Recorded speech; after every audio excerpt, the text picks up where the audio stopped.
ಪ್ರತಿ 7 ವರ್ಷಕ್ಕೊಮ್ಮೆ ನಡೆಯುವ ಸಿದ್ದಾಪುರ ತಾಲೂಕಿನ ಕಾನ್ಗೋಡ ಶ್ರೀ ಮಾರಿಕಾಂಬಾ ದೇವಿ ಜಾತ್ರಾ ಮಹೋತ್ಸವವನ್ನು ಫೆಬ್ರವರಿ 11ರಿಂದ ಫೆಬ್ರವರಿ 18ರವರೆಗೆ ನಡೆಸಲು ತೀರ್ಮಾನಿಸಲಾಗಿದೆ ಎಂದು ಜಾತ್ರಾ ಕಮಿಟಿಯ ಅಧ್ಯಕ್ಷ ಕೆರಿಯ ಡಿ ಸಣ್ಣಟ್ಟಿ ತಿಳಿಸಿದರು. ಸಿದ್ದಾಪುರದಲ್ಲಿ ಈ ಕುರಿತು ಸುದ್ದಿಗೋಷ್ಠಿಯನ್ನು ನಡೆಸಿ ಮಾಹಿತಿ ನೀಡಿದರು. ಪ್ರತಿದಿನ ಬೆಳಗ್ಗೆ 9ರಿಂದ ರಾತ್ರಿ 9ರವರೆಗೆ ಶ್ರೀ ಅಮ್ಮನವರ ಪೂಜಾ ಕಾರ್ಯಕ್ರಮಗಳು, ಸಂಜೆ 6ರಿಂದ ಗ್ರಾಮದ ಮತ್ತು ವೃತ್ತಿ ಕಲಾವಿದರಿಂದ ಮನರಂಜನಾ ಕಾರ್ಯಕ್ರಮಗಳು, ಫೆಬ್ರವರಿ 14ರ ಶುಕ್ರವಾರದಂದು ದೇವಿಯ ಸನ್ನಿಧಾನದಲ್ಲಿ ಅನ್ನ ಸಂತರ್ಪಣೆ, 17ರ ಸೋಮವಾರದಂದು ಕುಸ್ತಿ ಪ್ರದರ್ಶನ, ಬೋಟಿಂಗ್ ಹಾಗೂ ವಿವಿಧ ಪ್ರದರ್ಶನಗಳು ನಡೆಯಲಿವೆ.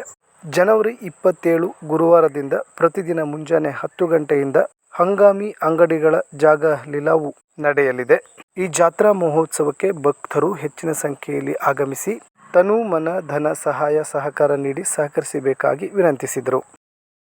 ಇದು ಸುದ್ದಿ ಪ್ರತಿನಿಧಿ ಯೂಟ್ಯೂಬ್ ಚಾನಲ್. ನೀವು ನಮ್ಮ ಚಾನಲನ್ನು ಸಬ್ಸ್ಕ್ರೈಬ್ ಆಗಿಲ್ಲವಾದರೆ ಕೂಡಲೇ ನಮ್ಮ ಚಾನಲನ್ನು ಸಬ್ಸ್ಕ್ರೈಬ್ ಮಾಡ್ಕೊಳ್ಳಿ. ನಾನು ಸುದ್ದಿ ಕೊಟ್ಟಿದ್ದು ದಿವಾಕರ್ ಸಂಪಖಂಡ. ನಿರಂತರ ಸ್ಥಳೀಯ ಸುದ್ದಿಗಾಗಿ ಸುದ್ದಿ ಪ್ರತಿನಿಧಿ ಯೂಟ್ಯೂಬ್ ಚಾನಲ್ ವೀಕ್ಷಿಸಿ.